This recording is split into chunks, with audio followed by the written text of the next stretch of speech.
Parte 1.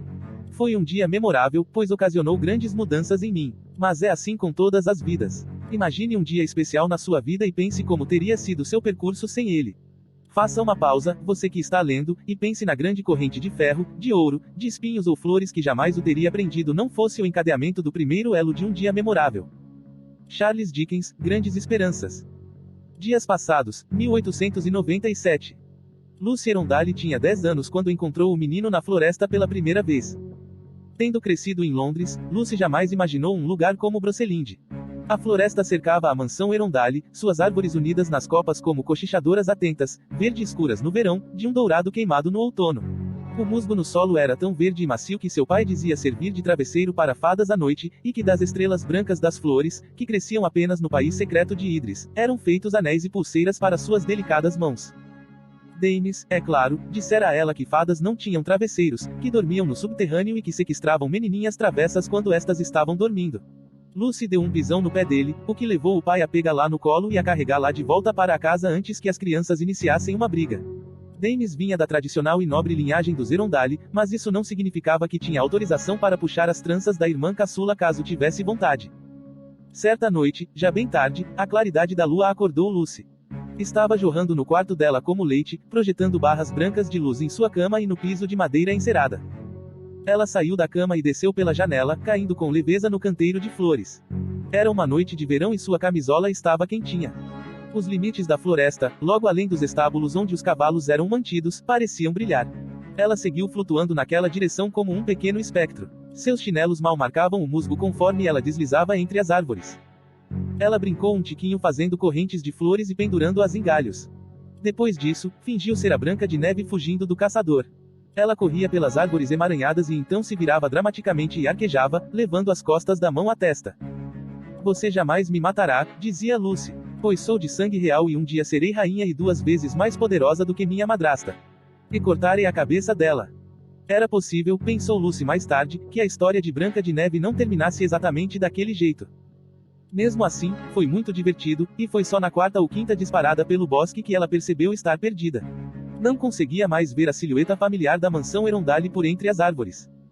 Ela se virou em pânico. A floresta não parecia mais mágica. Em vez disso, as árvores se assomavam como fantasmas ameaçadores. Lucy pensou ter ouvido vozes sobrenaturais entre o farfalhar das folhas. As nuvens tinham saído e encoberto a lua. Ela estava sozinha na escuridão. Lucy era corajosa, mas só tinha 10 anos. Emitiu um soluço e começou a correr rumo àquela que imaginava ser a direção certa. Mas a floresta foi ficando mais escura, os espinhos mais emaranhados. Um deles prendeu sua camisola e abriu um enorme rasgo no tecido. Ela tropeçou. E caiu. Foi como a queda de Alice no País das Maravilhas, embora tivesse sido muito mais breve do que isso. Ela rolou dando cambalhotas e atingiu uma camada de terra compacta. Com um choramingo, sentou-se. Ela estava no fundo de um buraco que tinha sido cavado na terra. As laterais eram lisas e se erguiam uns bons centímetros acima do alcance de seus braços. Tentou cravar as mãos na terra que se erguia ao redor para subir da mesma forma como escalaria uma árvore. Mas a textura estava mole e se esfarelava entre seus dedos. Depois de escorregar pela 5ª vez, Lucy viu algo branco brilhando do lado íngreme da parede de terra. Na esperança de ser uma raiz pela qual pudesse escalar, ela saltitou até o objeto e esticou a mão para segurá-lo. O solo se desfez ao redor dele. Não era uma raiz, não mesmo, era um osso branco, e não de um animal. Não grite, disse uma voz acima dela. Vai atraí-las. Ela voltou a cabeça para o alto e olhou. Debruçado sobre a borda do buraco havia um menino. Mais velho do que seu irmão, Dames, talvez tivesse até mesmo 16 anos. Ele tinha um lindo rosto melancólico e cabelos pretos lisos escorridos. As pontas dos cabelos quase tocavam o colarinho da camisa. Atrair quem? Lucy levou os punhos aos quadris. As fadas, disse ele. Este poço é uma armadilha delas. Costumam usá-los para pegar animais, mas ficariam muito satisfeitas de encontrar uma menininha. Lucy arquejou. Quer dizer que elas me comeriam? Ele gargalhou. Pouco provável, embora você pudesse terminar como criada da pequena nobreza das fadas na terra sob a colina pelo restante da sua vida. E nunca mais voltar a ver sua família. Ele meniu as sobrancelhas para ela. Não tente me assustar, disse ela. Garanto a você, falo apenas a mais perfeita verdade, retrucou o menino. Mesmo a verdade imperfeita está aquém de mim. Não fale besteiras, disse ela. Sou Lucy Arundel. Meu pai é o Will Arundel, uma pessoa muito importante. Se me resgatar, você será recompensado. Uma Arundel? Falou ele. Que sorte a minha! O menino suspirou e contorceu o corpo até a beira do poço, esticando o braço para baixo. Uma cicatriz relúziu nas costas de sua mão direita, uma cicatriz feia, tipo de queimadura. Suba! Ela agarrou o pulso dele com as mãos e ele a içou com uma força surpreendente. Um instante depois, os dois estavam de pé. Agora Lucy conseguia enxergá-lo melhor. Era mais velho do que ela inicialmente imaginara, e estava formalmente vestido de branco e preto. A lua estava à vista de novo e Lucy percebia que os olhos dele eram da cor do musgo verde do leito da floresta. Obrigada, agradeceu ela, muito formalmente. Espanou a camisola. Estava um tanto suja pela terra. Vamos lá, disse ele, a voz tranquila. Não tenha medo. Sobre o que vamos conversar? Gosta de histórias? Adoro histórias, respondeu Lucy. Quando eu crescer vou ser uma escritora famosa. Isso parece maravilhoso, falou o menino. Havia um quê de melancolia na voz dele.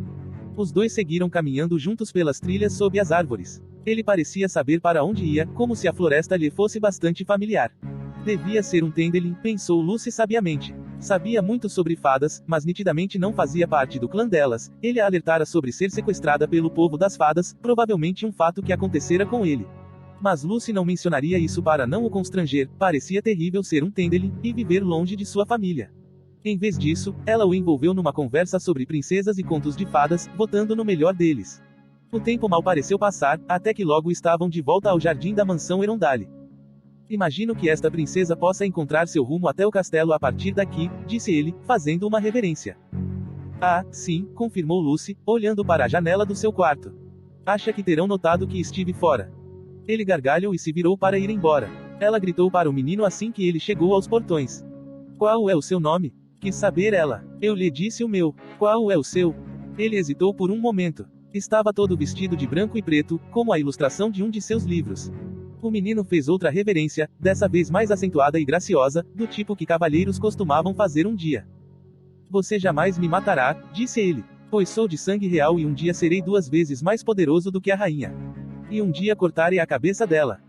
Lucy soltou um arquejo ultrajado. Ele a entreouvira na floresta enquanto ela brincava. Como ousava fazer graça dela? Lucy ergueu o punho em menção de agitá-lo em protesto para ele, mas o rapaz já havia sumido noite adentro, deixando apenas o som de sua gargalhada. Levaria 6 anos para ela voltar a vê-lo. 1. Anjos melhores. As sombras dos nossos desejos estão entre nós e nossos melhores anjos, e, assim, seu brilho é eclipsado. Charles Dickens, Barnaby Rudge. Daemis Erondale estava no meio de um combate contra um demônio quando foi subitamente sugado para o inferno. Não era a primeira vez que acontecia, e não seria a última. Pouco antes ele estava ajoelhado na beira de um telhado inclinado, no centro de Londres, uma faca de arremesso fina em cada mão, pensando na nojeira dos detritos que se acumulavam na cidade. Além de poeira, garrafas de gin vazias e ossos de animais, e sem dúvida havia um pássaro morto preso na calha pluvial logo abaixo do joelho esquerdo dele. Como era glamourosa a vida de um caçador de sombras, sério. Parecia boa, pensou ele, olhando para o beco vazio abaixo, um espaço estreito abarrotado de lixo, precariamente iluminado pela meia-lua acima. Uma raça especial de guerreiros, descendentes de um anjo, dotados de poderes que lhes permitiam usar armas de adamas reluzentes e estampar as marcas negras das runas sagradas no corpo, que os tornavam mais fortes, mais velozes, mais mortais que qualquer humano mundano, que os faziam se acender luminosamente no escuro. Ninguém jamais mencionara coisas como se ajoelhar acidentalmente num pássaro morto enquanto estivesse à espera de um demônio. Um grito ecoou no fim do beco. Um som que Daemis conhecia bem, a voz de Matthew Fairchild. Ele se atirou do telhado sem nenhuma hesitação. Matthew Fairchild era seu Parabatai, seu irmão de sangue e parceiro guerreiro. Daemis fizera um juramento para protegê-lo, não que isso importasse, teria dado a vida pela de Matthew com ou sem juramento. Um movimento lampejou no fim do beco, onde a rua dava na esquina atrás de uma estreita fileira de casas. Daemis se virou quando um demônio emergiu das sombras, rugindo. Tinha o corpo cinza e as costelas marcadas, um bico curvo e pontiagudo cheio de dentes em gancho e pés como patas, dos quais garras se projetavam. Um demônio Delmas, pensou Daemis. Ele definitivamente se lembrava de ter lido sobre demônios Delmas em um dos livros antigos que seu tio Gen lhe dera. Eram ilustres de certa forma. Extremamente cruéis, talvez, ou incomumente perigosos. Que irônico, não é mesmo? Tantos meses sem esbarrar em nenhuma atividade infernal, e, de repente, ele e os amigos se deparavam com um dos demônios mais perigosos já existentes. Por falar nisso, onde estavam seus amigos? O Delmas rugiu de novo e avançou para Daemis. A criatura tinha baba escorrendo da bocarra em grandes filetes de gosma esverdeada. Daemis recuou o braço, pronto para arremessar a primeira faca. Os olhos do demônio se fixaram nele por um instante. Eram cintilantes, verdes e pretos, tomados de um ódio que subitamente se transformou em outra coisa. Algo como reconhecimento. Mas demônios, pelo menos os inferiores, não reconheciam pessoas. Eram animais cruéis motivados por pura ganância e ódio. Quando Demis hesitou, surpreso, o piso abaixo dele pareceu ceder. Teve apenas um momento para pensar, não, agora não, antes de o mundo se tornar cinzento e silencioso. Os prédios ao redor se transformaram em sombras irregulares, o céu, uma caverna escura perfurada por relâmpagos brancos.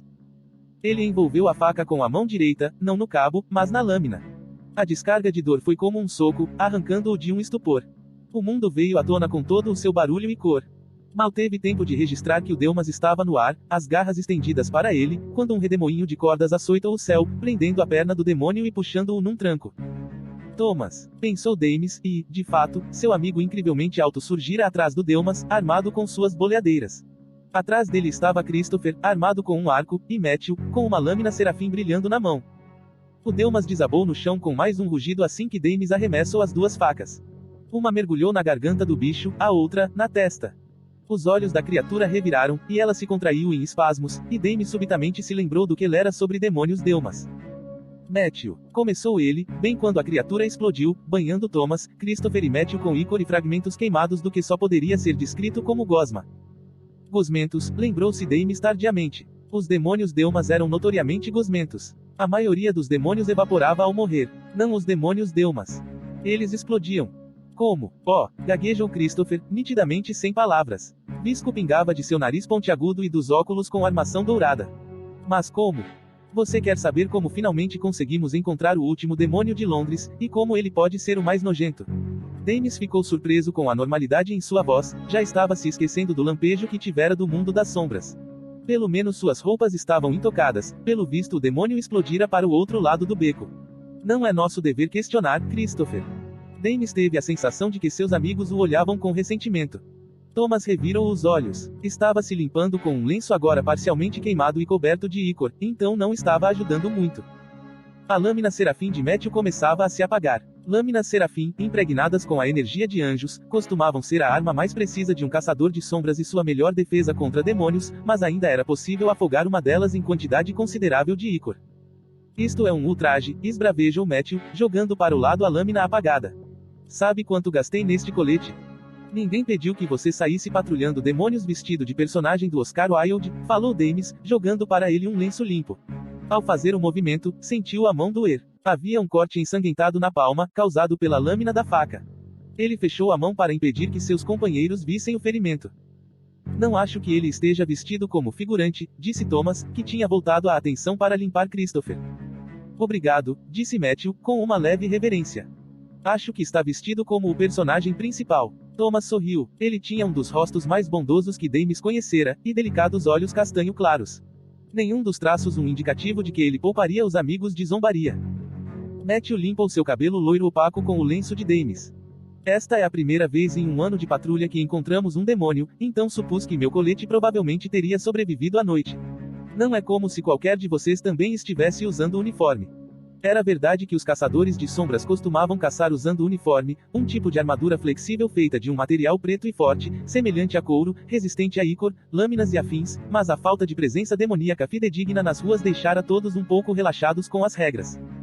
Pare de me esfregar, Thomas, protestou Christopher, agitando os braços. É melhor a gente voltar para a taverna do diabo e nos limparmos lá. Houve um burburinho de concordância entre o grupo. Ao tomarem o pegajoso caminho de volta à rua principal, Demis pensou um pouco e confirmou mentalmente que Matthew tivera razão. O pai de Demis, Will, lhe contara frequentemente sobre as patrulhas que costumava fazer com seu parabatai, Gen Carsters, agora o tio Gen de Demis, na época em que combatiam demônios quase toda noite. Demis e outros jovens caçadores de sombras ainda patrulhavam fielmente as ruas de Londres, buscando demônios que pudessem ferir a população mundana, mas nos últimos poucos anos as aparições de demônios vinham sendo parcas e espaçadas. Era uma coisa boa, é claro que era algo bom, mas mesmo assim, definitivamente era esquisito. A atividade demoníaca ainda era normal no que dizia respeito ao restante do mundo, então o que tornava Londres especial. Havia muitos mundanos perambulando pelas ruas da cidade, embora já fosse tarde da noite. Nenhum deles notava o grupo em frangalhos de caçadores de sombras em sua caminhada pela Fleet Street. As marcas de feitiço os tornavam invisíveis a todos os olhos que não tivessem o dom da visão. Era sempre estranho estar cercado por uma humanidade incapaz de vê-lo, pensou Demis. A Fleet Street era o berço das redações de jornais e dos tribunais de Londres, e por todo lado havia pubs, com suas luzes divertidas, cheios de jornalistas, advogados e escriturários, que trabalhavam até tarde, bebendo até o alvorecer. O bairro Strand, que ficava nos arredores, despejava o conteúdo de seus salões de música e teatros, e grupos bem vestidos de jovens alegres e barulhentos corriam atrás das últimas diligências da noite. A polícia também estava nas ruas fazendo a patrulha, e aqueles cidadãos londrinos desafortunados a ponto de não terem um lar ao qual retornar se agachavam, resmungando, ao redor dos dutos de ventilação de porões que lançavam correntes de ar morno. Mesmo em agosto as noites poderiam ser úmidas e frias. Assim que passaram por um grupo de desaventurados agachados, um deles ergueu o rosto, e Dames notou de relance a pele pálida e os olhos brilhantes de um vampiro. Desviou o olhar. Integrantes do submundo não eram de sua conta, a não ser que estivessem quebrando a lei da clave. E ele estava cansado, apesar das marcas de energia. Era sempre extenuante ser arrastado para aquele outro mundo de luzes acinzentadas e sombras pretas irregulares. Era algo que vinha acontecendo com ele havia anos. Dames sabia que era um resquício do sangue de feiticeira de sua mãe. Feiticeiros eram os filhos de humanos com demônios, capazes de utilizar magia, mas não para possuírem marcas ou de usarem adamas, o metal cristalino a partir do qual estelas e lâminas serafins eram forjadas. Eles eram uma das 4 ramificações de integrantes do submundo, juntamente a vampiros, lobisomens e fadas.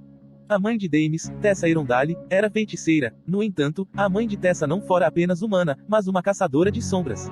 A própria Tessa um dia detivera o poder de se transformar e assumir a aparência de qualquer um, fosse vivo ou morto, um poder que nenhum outro feiticeiro possuía. Ela também era singular de outra forma. Feiticeiros eram estéreis. Tessa era uma exceção. Todos se perguntaram o que isso significaria para Dames e a irmã dele, Lucy, os primeiros netos de um demônio e um ser humano dos quais o mundo tomava conhecimento. Durante muitos anos, aparentemente não significara nada. Tanto Dames quanto Lucy conseguiam usar as marcas e pareciam ostentar as habilidades de qualquer caçador de sombras. Ambos conseguiam ver fantasmas, como Jessamine, a tagarela fantasma moradora do instituto, mas isso não era incomum na família Erondale. Pelo visto, os dois poderiam ser normais, felizmente, claro, dentro do máximo de normalidade que um caçador de sombras poderia estar. Mesmo a Clave, o corpo governante de todos os caçadores de sombras, parecera se esquecer deles. Sendo assim, ao completar 13 anos, Dames viajou pela primeira vez para o mundo das sombras. Em um momento ele estava sobre o gramado verde, no seguinte, sobre terra chamuscada. Um céu igualmente queimado se abobadava acima dele. Árvores retorcidas emergiam do solo como garras pontiagudas agarrando o ar. Ele já tinha visto tais lugares em xilogravuras de livros antigos. Sabia o que estava olhando, um mundo demoníaco. Uma dimensão do inferno. Instantes depois, ele fora jogado de volta à terra, mas sua vida jamais voltara a ser como antes. Durante anos ele fora espreitado pelo temor de ser arremessado às sombras novamente. Era como se uma corda invisível o conectasse a um mundo de demônios, e a qualquer momento a corda fosse dar um tranco, arrancando-o do ambiente familiar para um lugar de fogo e cinzas. Durante os últimos anos, com a ajuda de seu tio Gen, Dames pensou estar no controle da situação. Embora tivesse durado apenas alguns segundos, aquela noite o abalara, e ele fora tomado de alívio ao se deparar com a taverna do diabo diante de si. A taverna ficava no número 2 da Fleet Street, ao lado de uma gráfica de aparência respeitável. Diferentemente da gráfica, era enfeitiçada para que nenhum mundano pudesse vê-la ou ouvir a algazarra da libertinagem que escapava pelas janelas e portas abertas. Era em parte revestida ao estilo Tudor, a madeira antiga bamba e cheia de farpas, impedida de desabar por encantos de feiticeiros. Atrás do balcão, Ernie, o dono lobisomem, servia canecas de cerveja. Os frequentadores eram uma mistura de fadas, vampiros, licantropes e feiticeiros. A recepção habitual para caçadores de sombras num lugar como aquele teria sido fria, mas os clientes da taverna do diabo estavam acostumados com os meninos. Eles cumprimentaram Dames, Christopher, Matthew e Thomas com gritos de boas-vindas e deboche. Dames permaneceu no pub para pegar bebidas com Polly, a atendente do bar, enquanto os demais marcharam para cima, para seus quartos, melando os degraus de ícor conforme subiam. Polly era um lobisomem, e acolhera os meninos tão logo Dames alugara os quartos no sótão 3 anos antes, em busca de um refúgio particular para o qual ele e os amigos pudessem escapulir sem seus pais pegarem no pé. Fora ela quem os intitulara Ladrões Alegres, uma referência a Robin Hood e seus Homens Alegres. Dames suspeitava de que ele fosse Robin de Locksley e de que Matthew fosse Will Scarlet. Thomas definitivamente era João Pequeno. Polly riu. Quase não reconheci vocês quando chegaram aqui cobertos com sei lá que porcaria é essa. Icor, falou Dames, aceitando uma garrafa de vinho branco alemão. É sangue de demônio. Polly franziu o nariz, jogando vários panos de prato de aparência desgastada sobre o ombro dele. Ela o entregou um sobressalente, o qual Dames colocou no corte na mão. Tinha parado de sangrar, mas ainda latejava. Minha nossa! Fazeras desde que vimos um demônio em Londres, disse Dames. Talvez não tenhamos sido tão ágeis em nossa reação quanto deveríamos.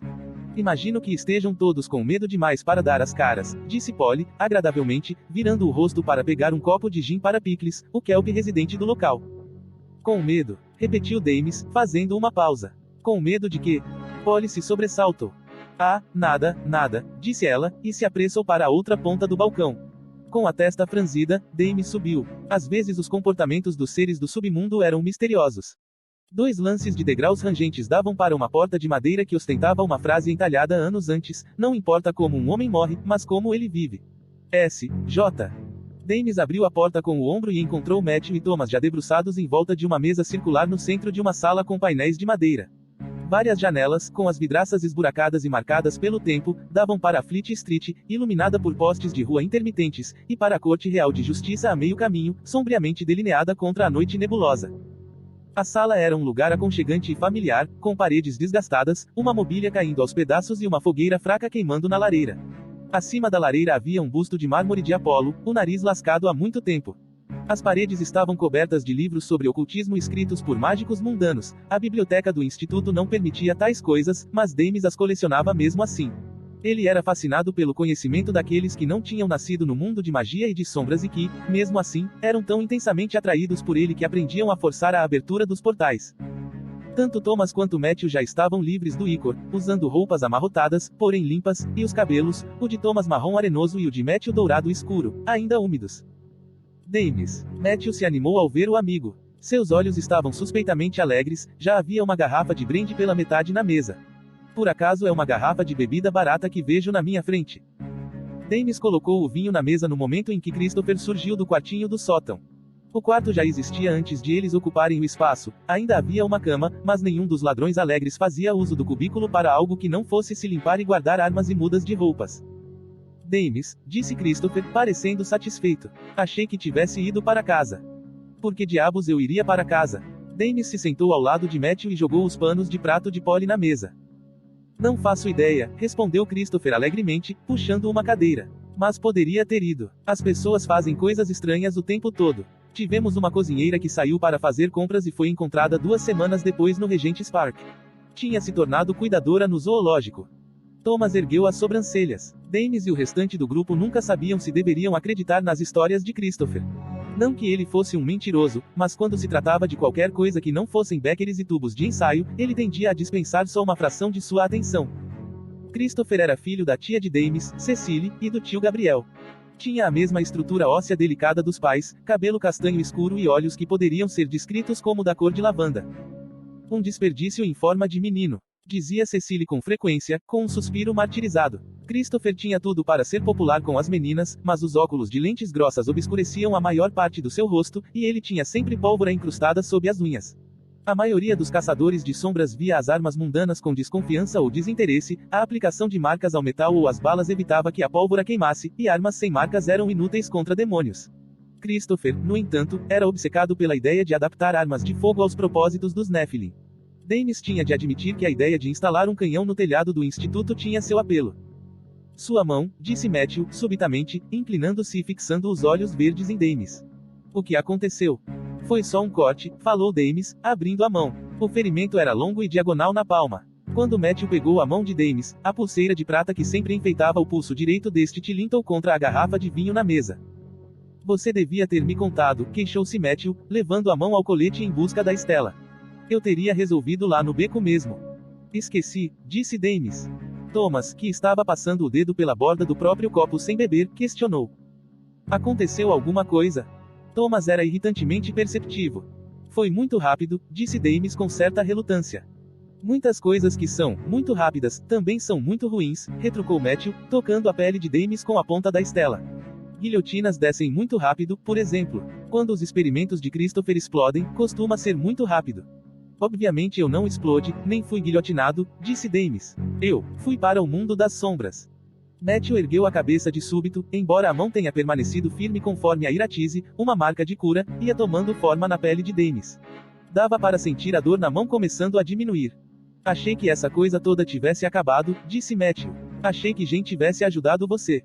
Ele me ajudou. Faz 1 ano desde a última vez. Dames balançou a cabeça. Suponho que tenha sido demais esperar que nunca mais voltasse a acontecer. Não é uma coisa que costuma acontecer quando você está chateado. Quis saber Thomas. Foi o ataque do demônio?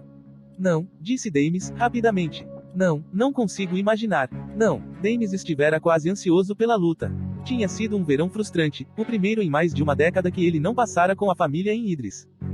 Idris ficava na Europa Central. Protegido por todos os lados, era um país imaculado, escondido dos olhos mundanos e das invenções mundanas, um lugar sem ferrovias, fábricas ou fumaça de carvão. Dames sabia por que a família não pudera ir naquele ano, mas tinha seus motivos para desejar estar lá em vez de em Londres. A patrulha tinha sido uma de suas poucas distrações. Demônios não perturbam nosso garoto, comentou Matthew, terminando a marca de cura. Ali tão próximo de seu parabatai, Dames sentia o cheiro familiar do sabonete de Matthew misturado ao álcool. Deve ter sido outra coisa. Você deveria falar com seu tio então, Jamie, sugeriu Thomas. Dames balançou a cabeça. Não queria incomodar tio Jen com o que agora parecia um lampejo de momento. Não foi nada. Fui surpreendido pelo demônio, agarrei a lâmina por acidente. Tenho certeza de que foi essa a causa de tudo. Você virou uma sombra? Perguntou Matthew, guardando a Estela. Às vezes, quando Dames era puxado para o mundo das sombras, seus amigos relatavam que conseguiam vê-lo embaçando nos cantos. Em algumas ocasiões, chegara a se transformar completamente numa sombra escura, com formato de Dames, mas transparente e incorpóreo. Algumas vezes, muito poucas vezes, conseguira se transformar numa sombra para atravessar algo sólido. Mas não queria falar sobre essas vezes. Christopher desviou o olhar de seu caderno. Por falar no demônio. E nem estávamos falando disso, observou Matthew. Traço. Era de que tipo mesmo? Perguntou Christopher, mordendo a ponta da caneta. Ele costumava anotar detalhes das expedições de combate a demônios. Alegava que ajudava em sua pesquisa. Aquele que explodiu, quero dizer. Em oposição ao que não explodiu, questionou Dames. Thomas, que tinha uma excelente memória para detalhes, falou. Eram Delmas, Christopher. Estranho que estivesse por aqui, eles não costumam ser encontrados nas cidades. Guardei um pouco do ícor dele, falou Christopher, sacando de algum lugar um tubo de ensaio tapado com uma rolha, contendo uma substância esverdeada. Aconselho não beber nenhuma gotinha. Garanto que não tínhamos planos de fazer tal coisa, seu pateta, falou Thomas. Matthew estremeceu. Chega de falar de ícor. Vamos brindar mais uma vez a presença de Thomas nesta casa. Thomas protestou. Dames ergueu sua taça e brindou com Matthew. Christopher estava prestes a brindar com o tubo de ensaio quando Matthew, resmungando palavrões, confiscou o frasco com a amostra e, no lugar, entregou a Christopher uma taça de vinho alemão. Thomas, apesar dos protestos, pareceu satisfeito. A maioria dos caçadores de sombras fazia um tipo de intercâmbio quando completava 18 anos, deixando o instituto onde morava e passando um tempo em uma das unidades no exterior. Há poucas semanas Thomas voltara de uma temporada de 9 meses em Madrid. O objetivo da viagem era aprender novos costumes e ampliar os horizontes. Thomas certamente ampliara, ainda que majoritariamente no sentido físico. Embora fosse o mais velho do grupo, Thomas sempre fora o de menor estatura dentre os amigos. Quando Dames, Matthew e Christopher chegaram ao cais para receber o navio no qual ele vinha da Espanha, vasculharam a multidão e quase não reconheceram o amigo naquele rapaz musculoso que descia pela prancha de desembarque. Thomas era o mais alto deles agora, bronzeado como se tivesse crescido numa fazenda em vez de em Londres. Agora era capaz de empunhar uma espada longa usando apenas uma das mãos, e na Espanha adotaram uma nova arma, as boleadeiras, feitas de cordas fortes e pesos que giravam acima da cabeça. Matthew costumava dizer que era como ser amigo de um gigante bonzinho. Quando terminarem com o brinde, tenho algumas novidades, disse Thomas, inclinando a cadeira para trás. Sabem aquela mansão antiga em Chiswick que um dia pertenceu ao meu avô? Que costumavam chamar de Casa Lightwood. Foi dada à minha tia Tatiana pela Clávia há alguns anos, mas ela jamais fez uso do lugar, sempre preferiu ficar em Idris na mansão com minha prima, Anne. Gertrude, esclareceu Christopher, prestativamente. Grace, falou Dames. O nome dela é Grace. Era prima de Christopher também, embora Dames soubesse que jamais chegaram a conhecê-la. Isso, Grace, concordou Thomas. Tia Tatiana sempre manteve as duas num isolamento esplêndido em Idris, sem visitantes e coisa e tal, mas aparentemente ela resolveu se mudar de volta para Londres, então meus pais estão bem empolgados com isso. O coração de Dames deu um salto lento e intenso. Grace, começou ele, e viu Matthew lhe lançar um breve olhar de esguelha. Grace está se mudando para Londres? Parece que Tatiana quer apresentá-la para a sociedade. Thomas parecia meio confuso. Suponho que você já a tenha conhecido, em Idris. Sua casa lá não fica adjacente à mansão Blackthorne. Dames assentiu mecanicamente. Sentiu o peso da pulseira em seu pulso direito, embora já a usasse há tantos anos a ponto de se esquecer de sua presença ali. Eu costumo vê lá todo verão, disse ele. Não este verão, é claro. Não este verão. Fora incapaz de argumentar com os pais quando eles disseram que a família Irondale passaria o verão em Londres. E obviamente não podia mencionar o motivo pelo qual queria voltar a Idris. Afinal, até onde eles sabiam, Dames mal conhecia Grace. A náusea e o horror que o tomaram ante a ideia de que não haveria por mais um ano era algo um tanto inexplicável. Era um segredo que Dames carregava desde os 13 anos. Em sua mente, conseguia ver os portões altos se erguendo diante da mansão Blackthorne, e as próprias mãos diante de si, as mãos de uma criança, livres de cicatrizes, cortando habilidosamente as trepadeiras espinhentas. Conseguia ver o longo salão na mansão, e as cortinas soprando pelas janelas, e ouvia a música. Conseguia ver Grace em seu vestido marfim. Matthew o observava com olhos verdes pensativos que já não demonstravam mais a mesma alegria de minutos atrás. Matthew, o único de todos os amigos de Dames, sabia que havia uma ligação entre Dames e Grace Blackthorne. Londres está sendo positivamente infestada por recém-chegados, observou Matthew. A família Carstairs também estará conosco em breve, não é? Dames assentiu. Lucy está louquinha para ver Cordelia. Matthew serviu-se de mais vinho. Não posso culpá-los por estarem cansados da vida rústica de Devon, como se chama aquela casa deles. Siren Ward, suponho que vão chegar em 1 ou 2 dias. Thomas derrubou sua bebida. A bebida de Dames e o tubo de ensaio de Christopher caíram junto. Thomas ainda estava se acostumando a ocupar tanto espaço no mundo, e às vezes se mostrava um pouco desastrado.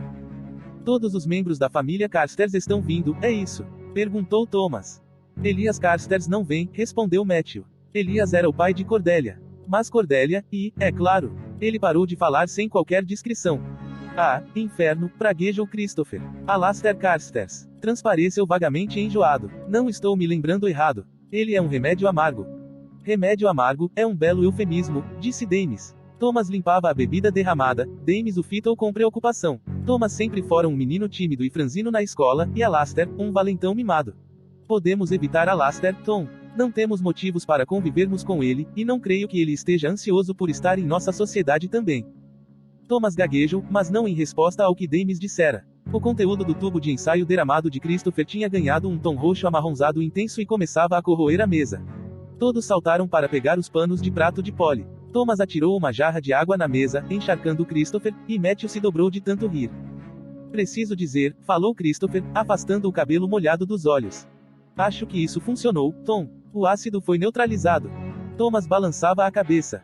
Alguém deveria neutralizar você, seu esfregão. Matthew desabou de tanto gargalhar. No meio do caos, Dames não conseguiu evitar se sentir alheio a tudo aquilo.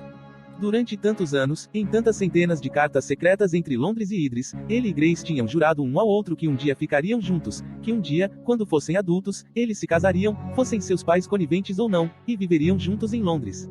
Sempre fora o sonho dos dois. Então por que ela não dissera a ele que estava vindo? Ah, veja, o Royal Albert Hall, gritou Cordelia, colando o nariz na janela da carruagem. Estava um dia radiante, a luz do sol forte projetada sobre Londres, fazendo a fileira de casas brancas reluzentes de South Kensington brilhar como fileiras de soldados de marfim num tabuleiro de xadrez caríssimo. Londres realmente tem uma arquitetura maravilhosa. Uma observação perspicaz, debocha o irmão mais velho dela, Alastair, que em seu canto lia ostensivamente uma obra sobre cálculo, como se anunciasse que não podia se dar ao luxo de olhar pela janela.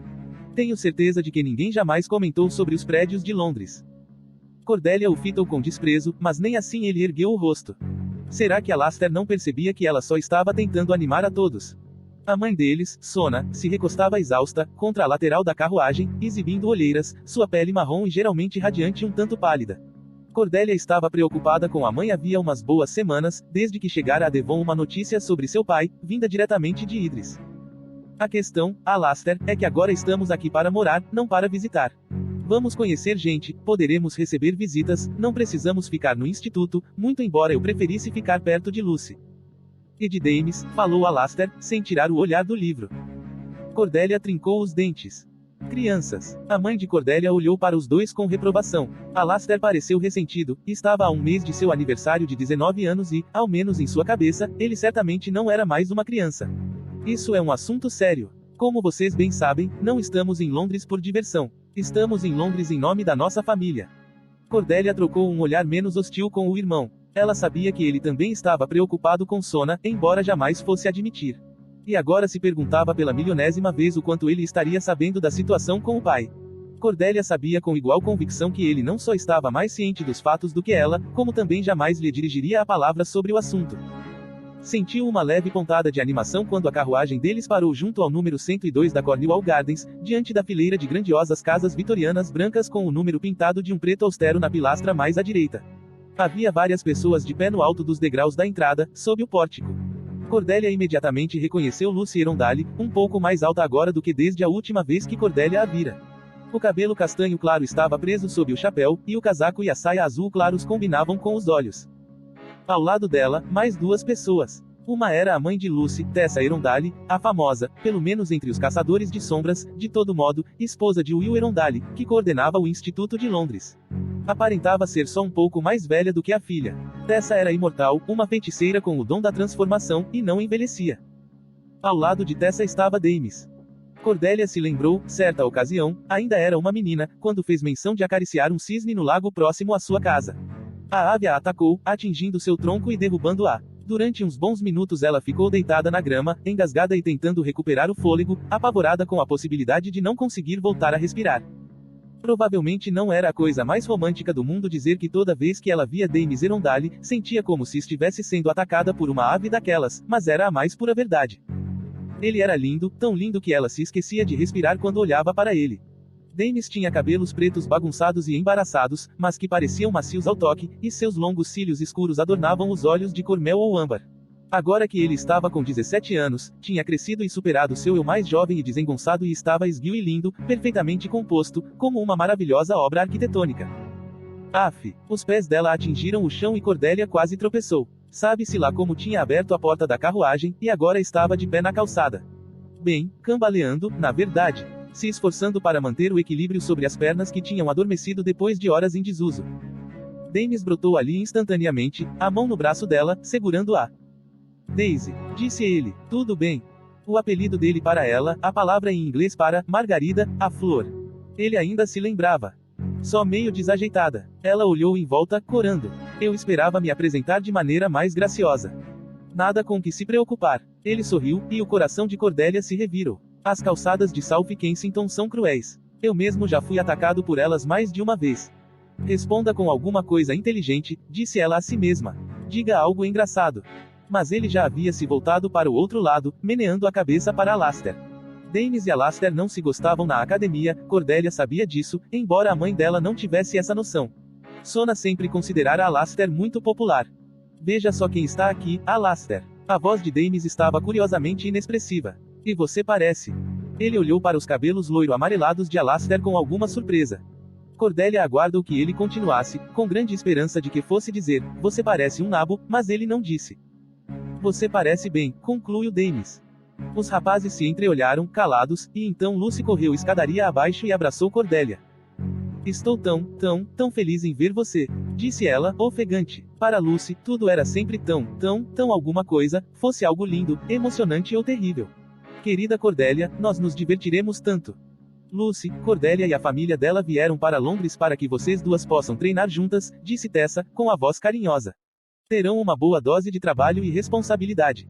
Cordelia olhou para os sapatos. Tessa estava sendo bondosa ao repetir a história de que os Carsters tinham vindo a Londres às pressas porque Cordelia e Lucy precisavam ser para a batalha, mas isso não era verdade. Bem, você deve se lembrar de viver seus 16 anos também, senhora Erondale, falou Sona. Moças adoram bailes e vestidos. Eu certamente adorava quando tinha a idade delas, e imagino que você também. Cordelia sabia que aquilo não era nada condizente com a adolescência de sua mãe, mas ficou calada. Tessa arqueou as sobrancelhas. Eu me lembro de ter participado de uma festa de vampiros uma vez. E algum tipo de festa na casa de Benedict Lightwood, antes de ele pegar varíola demoníaca e se transformar em um verme, é claro. Mãe! Exclamou Lucy, escandalizada. Bem, ele se transformou em um verme, confirmou Damis. Na verdade, estava mais para uma serpente cruel e imensa. Com certeza uma das partes mais interessantes da aula de história. Tessa foi poupada de mais comentários pela chegada das carruagens baú com os pertences dos Carsters. Vários homens grandes desceram num salto de um dos veículos e se puseram a remover a lona que cobria diversas peças de mobília, as quais tinham sido meticulosamente amarradas. Um dos homens ajudava Risa, a dama de companhia e cozinheira de Sona, a descer da primeira das carruagens fechadas. Risa trabalhava para a família Jarrancha quando Sona era adolescente, e estava com ela desde então. Era uma mundana dotada de visão, e, portanto, uma companhia valiosa para um caçador de sombras. Risa só falava persa. Cordelia se perguntava se os homens da carruagem teriam tentado puxar conversa com ela. Risa entendia inglês perfeitamente, mas gostava de seu silêncio. Por favor, agradeça a Cecily Lightwood para mim, pelo empréstimo dos ajudantes domésticos dela, dizia a mãe de Cordelia para Tessa. Ah, claro, eles virão às terças e quintas-feiras para fazer a parte pesada, até que você consiga encontrar criados próprios, respondeu Tessa. O pesado era tudo o que não se esperaria que Risa, que cozinhava, fazia compras e ajudava Sona e Cordelia com as roupas, fosse fazer, como esfregar o chão ou cuidar dos cavalos. A ideia de que os Carsters estavam planejando contratar criados em breve era outra história sutil, Cordelia sabia. Quando deixaram Devon, Sona dispensara todos os criados, exceto Risa, pois vinham tentando economizar o máximo de dinheiro possível enquanto Elias Carsters aguardava julgamento. Uma grande silhueta em uma das carruagens chamou a atenção de Cordelia. Mamãe, exclamou ela, você trouxe o piano? A mãe dela deu de ombros. Gosto de um pouco de música no ambiente. Ela apontou imperiosamente em direção aos trabalhadores. Cordelia, vai ficar tudo bagunçado e barulhento. Quem sabe você e Lucy devessem dar um passeio pela vizinhança. E Alastair, você fique aqui e ajude a orientar os criados. Cordelia ficou maravilhada com a ideia de passar um tempo sozinha com Lucy. Alastair, por sua vez, parecia indeciso entre a amargura por ter de ficar com a mãe, e a arrogância de as responsabilidades do homem da casa serem confiadas a ele. Tessa Irondale pareceu divertir-se. Dames, vá com as meninas. Talvez Kensington Gardens. É uma caminhada breve e está um lindo dia. Kensington Gardens parece mesmo seguro, disse Dames com seriedade. Lucy revirou os olhos e pegou a mão de Cordelia. Vamos lá, então, disse ela, e puxou a amiga degraus abaixo, até a calçada. Dames, com suas longas pernas, as alcançou com facilidade. Não tem por que correr, Lucy, advertiu ele. Mamãe não vai puxar você de volta e exigir que arraste um piano para dentro da casa. Cordelia lançou um olhar de soslaio para ele. O vento bagunçava os cabelos pretos dele. Até mesmo os cabelos da mãe dela não eram tão escuros, tinha tons suaves de ruivo e dourado. O cabelo de Dames era como nanquim deramado. Ele sorriu para ela com tranquilidade, como se não tivesse acabado de flagra-la fitando-o. Por outro lado, ele sem dúvida estava acostumado a ser admirado em segredo na presença de outros caçadores de sombras. Não apenas por causa da aparência, mas por outros motivos também. Lucy apertou o braço dela. Estou tão feliz por você estar aqui, declarou. Jamais achei que aconteceria de verdade. Por que não? Quis saber Dames. A lei exige que vocês trainem juntas antes de se tornar Parabatai, e, além do mais, papai adora Daisy, e ele cria as regras. Seu pai adora qualquer Carsters, disse Cordelia. Não tenho certeza se isso me dá crédito em especial. Pode ser que ele goste até de Alastair. Acho que ele se convenceu de que Alastair tem camadas mais profundas escondidas, falou Dames. Areia movediça também tem, replicou Cordelia. Dames gargalhou. Basta, cortou Lucy, dando um tapinha no ombro de Dames com a mão enluvada. Daisy é minha amiga, e você a está monopolizando. Vá para outro lugar. Eles estavam se aproximando do portão Queensgate na direção da Kensington Road, o barulho do tráfego ao redor deles. Cordelia imaginou Dames perambulando pela multidão, onde ele certamente encontraria algo mais interessante para fazer, ou talvez terminasse sequestrado por uma linda herdeira que se apaixonaria por ele imediatamente. Esse tipo de coisa acontecia em Londres. Caminharei 10 passos atrás de vocês, como quem carrega a cauda do vestido da noiva, falou Dames. Mas preciso mantê-la sob minhas vistas, caso contrário, mamãe me matará, e então perderei o baile de amanhã, e aí Matthew me matará, e terei morrido 2 vezes. Cordelia sorriu, mas Dames já estava recuando como prometido. Ele seguiu passeando logo atrás delas, dando-lhes espaço para conversarem. Cordelia tentou esconder a decepção pela ausência dele. Ela morava em Londres agora, afinal, e visões de Dames não eram mais lampejos raros, mas se tornariam, esperava ela, parte de seu dia a dia. Ela olhou de volta para ele, que já havia sacado um livro do bolso e agora o lia conforme caminhava e assobiava baixinho. A que baile ele se referiu? Perguntou Cordelia, voltando-se para Lucy. Elas passaram sob os portões de ferro preto retorcido do Kensington Park, e dali seguiram caminhando sob a sombra das folhas. O jardim público estava cheio de babás empurrando carrinhos de bebês e jovens casais caminhando juntos sob as árvores. 2 menininhas estavam fazendo grinaldas de margaridas, e um menino usando um traje azul estilo marinheiro corria com um bambolê, rindo alto. Ele foi em direção a um homem alto, que o pegou no colo e o girou no ar, fazendo-o gargalhar ainda mais. Cordelia fechou os olhos com força por um momento, pensando em seu pai, na forma como ele costumava jogá-la para o alto quando ela era muito pequenininha, fazendo-a rir sem parar, mesmo quando ele a apartava na descida. O de amanhã à noite, disse Lucy, entrelaçando o braço ao de Cordelia. Vamos dar um baile de boas-vindas a vocês em Londres. Todo o enclave estará lá, e haverá dança, e mamãe terá a chance de exibir o novo salão de baile. E eu terei a oportunidade de exibir você. Cordelia sentiu um calafrio percorrer seu corpo, em parte animação, em parte medo. O enclave era o nome oficial dos caçadores de sombras de Londres. Toda cidade tinha um enclave, o qual respondia ao seu instituto local assim como à autoridade superior da clave e da consuleza. Ela sabia que era tolice, mas a ideia de encarar tanta gente arrepiava sua pele de ansiedade. A vida que levara com a família, viajando constantemente, exceto quando estavam em Cirenworth, em Devon, tinha sido desprovida de multidões. No entanto, era necessário. O que todos eles tinham vindo fazer em Londres. Ela pensou na mãe. Não era um baile, disse Cordelia a si mesma. Era o primeiro confronto em uma guerra. Ela baixou a voz. Todo mundo que vai estar lá. Todos sabem sobre o meu pai. Ah, não. Muito poucas pessoas ouviram qualquer detalhe, e as poucas que sabem estão sendo bem discretas a respeito. Lucy olhou para a amiga de modo especulativo.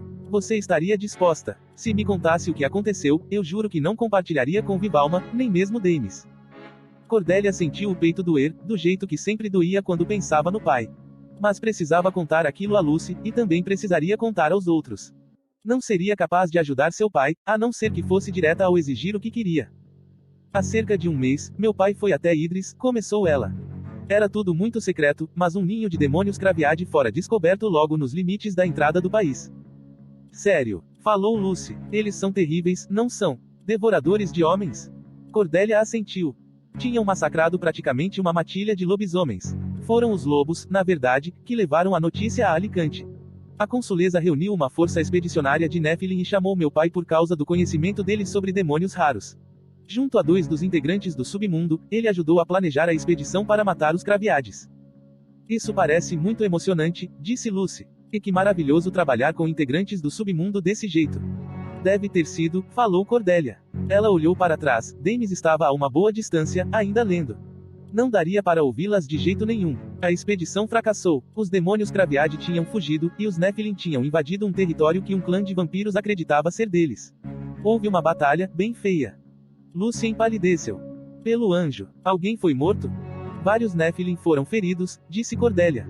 E o clã de vampiros passou a crer que nós, os caçadores de sombras, tínhamos nos aliado aos lobisomens para atacá-los. Foi uma confusão terrível, algo que poderia ter desfeito os acordos. Lucy pareceu horrorizada. Cordelia não a culpava. Os acordos eram um tratado de paz entre caçadores de sombras e integrantes do submundo que ajudava a manter a ordem. Se fossem quebrados, seria um massacre. A clave iniciou uma investigação, disse Cordelia. Tudo correto e adequado. Achamos que meu pai seria só uma testemunha, mas ele acabou sendo preso. Estão culpando-o pelo fracasso da expedição. Mas não foi culpa dele. Ele não teria como saber. Ela fechou os olhos. Ter desapontado a clave tão intensamente quase o matou. E ele vai precisar conviver com essa culpa pelo resto dos seus dias. Mas nenhum de nós esperava que fossem encerrar a investigação e encarcerá-lo. As mãos dela estavam trêmulas, Cordelia as entrelaçou com força. Ele me mandou um recado, mas nada mais depois disso, eles proibiram. Está sendo mantido em prisão domiciliar em Alicante até que seu julgamento aconteça. Um julgamento, disse Lucy, apenas para ele, mas havia outros encarregados da expedição também, não havia. Havia outros, mas meu pai é o bode expiatório. Tudo está sendo atribuído a ele. Minha mãe queria ir até Idris para visitá-lo, mas ele proibiu, acrescentou Cordelia. Disse que precisávamos vir a Londres em vez disso, que se ele for condenado, a vergonha que recairá sobre nossa família será imensa, e que devemos agir com rapidez para mitigá-la. Isso seria muito injusto. Os olhos de Lucy brilharam. Todos sabem que ser caçador de sombras é um trabalho perigoso. Depois que seu pai for interrogado, certamente vão concluir que ele fez o melhor que pôde. Talvez, disse Cordelia, com a voz baixa. Mas precisam de alguém para culpar, e ele está certo sobre termos amigos entre os caçadores de sombras. Nós nos mudamos tantas vezes porque Baba estava doente, jamais vivendo em um só lugar, Paris, Mumbai, Marrocos. Sempre achei isso tão glamouroso. Estávamos tentando encontrar um clima melhor para a saúde dele, falou Cordelia, mas agora minha mãe sente que conhece poucos aliados. É por isso que estamos aqui, em Londres. Ela espera que possamos fazer amigos rapidamente, de forma que se meu pai ficar preso, possamos ter alguém que esteja ao nosso lado e nos proteja. Tem sempre o tio Gen. Ele é seu primo, sugeriu Lucy. E os irmãos do silêncio são vistos com alta estima pela clave. O tio de Lucy, Gen, era Dames Carstairs, conhecido pela maioria dos Nephilim como irmãos Acharia. Os Irmãos do Silêncio eram médicos e arquivistas dos Nephilim, mudos, de longa vida e poderosos, habitavam a Cidade do Silêncio, um mausoléu subterrâneo com 1000 entradas por todo o mundo. Para Cordélia, a coisa mais estranha a respeito deles era isso, assim como suas contrapartidas, as Irmãs de Ferro, que forjavam armas e estelas de adamas, eles escolhiam ser o que eram. Gen fora um caçador de sombras comum, o Parabatai do pai de Lucy, o Will. Quando ele se tornou Irmão do Silêncio, poderosas marcas o silenciaram e fecharam seus olhos para sempre. Os Irmãos do Silêncio não envelheciam fisicamente, mas também não tinham filhos, ou esposas, ou lares. Parecia uma vida terrivelmente solitária. Cordélia certamente vira irmãos acharia, Gen, em ocasiões importantes, mas não sentia que o conhecia como Dames e Lucy conheciam. O pai dela jamais se sentira confortável na presença de um Irmão do Silêncio, e durante toda a vida fizera o possível para evitar que Gen visitasse a família deles. Se ao menos Elias tivesse assumido outra postura, Gen agora poderia ser um aliado. Do jeito como as coisas estavam, Cordélia não fazia ideia de como começar a abordá-lo. Seu pai não será condenado, disse Lucy, apertando a mão de Cordélia. Falarei com meus pais. Não, Lucy. Cordélia balançou a cabeça. Todos sabem o quanto nossas famílias são próximas. Sua mãe e seu pai não serão considerados imparciais nesse caso. Ela exalou. Eu mesma vou procurar a consuleza. Diretamente. Pode ser que ela não esteja percebendo que estão tentando abafar esse escândalo com os integrantes do submundo ao culpar o meu pai. É mais fácil apontar para uma pessoa do que admitir que todos cometem erros.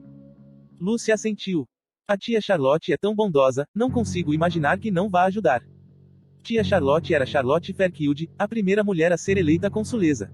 Era também a mãe do Parabatai de Dames, Matthew, e uma velha amiga da família Erondale. Uma consuleza tem um enorme poder, e assim que Cordélia ouviu falar do aprisionamento do pai, pensou imediatamente em Charlotte. Mas a consuleza não era livre para fazer o que quisesse, explicara Sona. Havia grupos dentro da clave, facções poderosas sempre a pressionando para que fizesse isso ou aquilo, e ela não podia arriscar contrariá-las. Caso fossem até a consuleza, as coisas para a família só iriam piorar. Mas Cordélia achava que sua mãe estava errada, afinal, o poder não significava exatamente isso, a habilidade de contrariar as pessoas. Qual era o objetivo de ser uma consuleza se ainda havia a necessidade de não desagradar as pessoas? Mas Sona era cautelosa demais, temerosa demais, acreditava que a única saída possível seria se Cordélia se casasse com alguém influente, alguém capaz de salvar o nome da família caso Elias fosse para a prisão. Mas Cordélia não mencionaria isso para Lucy. Não tinha a intenção de mencionar para ninguém. Mal conseguia pensar no assunto, na verdade, não era contra a ideia de se casar, mas precisava ser com a pessoa certa e ser por amor. E não parte de uma barganha para reduzir a vergonha da família, sendo que seu pai não tinha feito nada de errado. Ela ia resolver aquilo com astúcia e coragem, e não se vendendo como noiva de quem quer que fosse. Sei que está absolutamente terrível agora, disse Lucy, e Cordélia teve a sensação de ter perdido um bom trecho da fala da amiga, mas sei que vai acabar em breve, e seu pai voltará em segurança. Enquanto isso, você estará em Londres e poderá treinar comigo e... Ah, Lucy desenganchou o braço do de Cordélia e fuçou sua bolsa. Quase me esqueci, tenho mais um capítulo de A Bela Cordélia para você ler. Cordélia sorriu e tentou esquecer um pouco a situação do pai. A Bela Cordélia era um romance que Lucy tinha começado aos 12 anos. O objetivo da historinha era animar Cordélia durante uma estadia prolongada na Suíça. Contava em crônicas as aventuras de uma jovem chamada Cordélia, arrasadoramente bela para todos que a viam, e do lindo homem que a adorava, Lord Rock.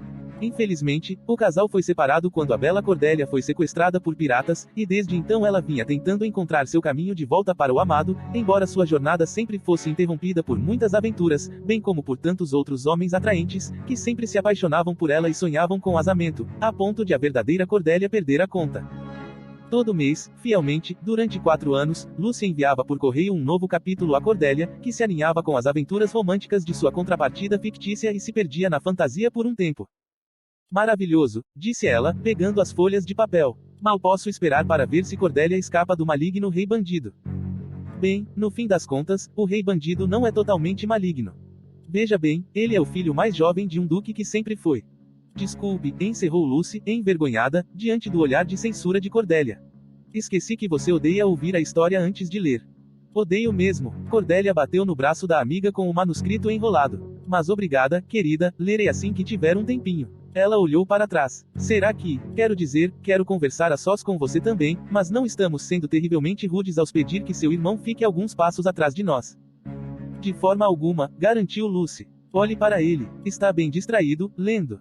E estava mesmo. Embora Dames parecesse totalmente envolvido em sua leitura, ele ainda era capaz de se desviar dos transeuntes, de uma pedra ou galho caído aqui e ali, e em determinado momento até mesmo de um menininho brincando com um aro, sempre com graciosidade admirável.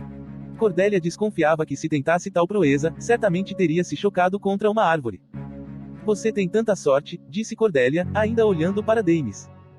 Por quê? Lucy a encarou com os olhos arregalados. Enquanto os olhos de Dames eram âmbar, os de Lucy eram azul claros, alguns tons mais claros do que os do pai dela. Cordélia se virou de volta. Ah, por quê? Porque você pode passar o tempo com Dames, todos os dias. Ela duvidava muito que Lucy considerasse isso algum tipo de dádiva, quando o assunto era família, ninguém nunca apreciava ficar grudado aos seus. Ele é um irmão mais velho tão bom. Se eu pedisse a Alastair que caminhasse 10 passos atrás de mim em um parque, ele daria um jeito de ficar ao meu lado o tempo todo só para ser irritante. PFFT, exclamou Lucy. É claro que adoro Jamie, mas ele tem estado terrível ultimamente, desde que se apaixonou. Teria dado na mesma se ela tivesse jogado um objeto incendiário na cabeça de Cordélia. Tudo pareceu explodir ao redor. Ele o quê? Apaixonou-se, repetiu Lucy, a expressão de uma pessoa ávida por uma fofoca. Ah, ele não revela quem é, claro, afinal é Jamie, e ele jamais nos conta coisa alguma. Mas papai o diagnosticou e diz que definitivamente é amor. Você faz parecer uma tuberculose. A cabeça de Cordélia estava girando de tristeza. Dames, apaixonado? Por quem? Bem, não deixa de ser, não é? Ele fica todo pálido e irritadiço, olhando pelas janelas como Dom Kitts. Kitts fica olhando pelas janelas? Às vezes era difícil acompanhar o raciocínio de Lucy. Lucy prosseguiu, sem se deter pela dúvida se o poeta romântico mais proeminente da Inglaterra tinha o hábito de ficar olhando pelas janelas. Ele nunca fala nada a ninguém, só para Matthew, e Matthew é um túmulo no que diz respeito a Dames. Nesta manhã, ouvi um trecho da conversa deles acidentalmente, no entanto. Acidentalmente? Cordélia ergueu uma sobrancelha. Talvez eu estivesse escondida sob uma mesa, falou Lucy, com dignidade. Mas só porque eu tinha perdido um brinco e estava procurando por ele. Cordélia conteve um sorriso. Prossiga. Ele com certeza está apaixonado, e Matthew acha que está sendo tolo. É uma moça que não mora em Londres, mas que está prestes a chegar para uma estadia prolongada. Matthew não a aprova. Lucy parou subitamente e agarrou o pulso de Cordélia. Ah! Ei, Lucy! Uma linda moça prestes a chegar em Londres. Ah, sou uma pateta. É óbvia a identidade da moça. É, falou Cordélia. Estavam se aproximando do famoso lago Longwater, dava para ver o sol brilhando na superfície. Ele estava falando de você, sussurrou Lucy. Ah, que lindo! Imagine se vocês se casassem. Poderíamos ser irmãs de verdade. Lucy. Cordélia baixou a voz a um sussurro. Não temos provas de que ele estivesse falando de mim. Bem, ele seria louco se não se apaixonasse por você, disse Lucy. É extremamente linda e, exatamente como Matthew disse, acaba de chegar a Londres para uma estadia prolongada. Quem mais poderia ser? O enclave simplesmente não é tão grande assim. Não, deve ser você. Não sei. Lucy arregalou os olhos. Por acaso você não gosta dele? Bem, não se pode esperar que goste, ainda. Quero dizer, você o conhece desde sempre, então imagino que ele não seja tão impressionante assim, mas tenho certeza de que poderia se acostumar com a cara dele. Não ronca ou faz piadas grosseiras. De fato, ele não é nada mal, acrescentou ela, racionalmente. Apenas considere o assunto, sim. Conceda uma dança a ele amanhã. Você tem um vestido, não tem? Precisa ter um lindo vestido, para que ele possa ficar verdadeiramente impressionado com você. Eu tenho um vestido, apressou-se Cordélia em assegurá-la, embora tivesse noção de que seu traje estava longe de ser lindo. Uma vez que você o impressionar, prosseguiu Lucy, ele vai pedi-la em casamento. Então decidiremos se você vai aceitar, e, em caso positivo, se terá um longo noivado. Talvez seja melhor que tenha, para podermos completar nosso treinamento de Parabatai. Lucy, você está me deixando tonta. Ralhou Cordélia, e lançou um olhar preocupado para trás. Será que Dames ouvira algo? Não, aparentemente não. Ele ainda estava perambulando atrás delas, lendo. Uma esperança traiçoeira inflou em seu coração, e por um momento ela se permitiu imaginar-se noiva de Dames, acolhida na família de Lucy. Lucy, sua cunhada agora, carregando um buquê de flores em seu asamento. Os amigos deles, eles certamente teriam amigos, exclamando: "Oh, vocês dois formam um casal perfeito." Cordélia franziu a testa subitamente. "Por que Matthew não me aprova?" perguntou ela, e então pigarreou. "Quero dizer, se fosse eu a moça de quem eles estivessem falando, o que tenho certeza que não sou." Lucy gesticulou distraidamente. Ele não achava que a referida moça gostava de Dames. Mas como já decidimos, você pode se apaixonar por ele com bastante facilidade, se fizer um esforcinho. Matthew é super protetor com Jamie, mas não há nada para se temer. Ele pode não ser muito sociável, mas costuma ser muito gentil com quem gosta. Cordelia pensou em Matthew, o parabatai de Damis. Matthew mal saíra do lado de Damis desde que os dois frequentaram a academia em Idris, e ela o encontrara vez ou outra em eventos sociais. Matthew era todo cabelos dourados e sorrisos, mas Cordelia desconfiava de que poderia haver um leão sob o gatinho caso magoar Damis fosse uma possibilidade. Mas ela jamais magoaria Damis. Ela o amava. Amara-o desde sempre. E no dia seguinte teria a chance de se declarar a ele. Não tinha dúvida de que isso lhe daria a confiança para abordar a consuleza e apresentar o caso de seu pai por leniência, talvez com Damis ao seu lado. Cordelia ergueu o queixo. Sim, depois do baile que aconteceria no dia seguinte, sua vida seria muito diferente.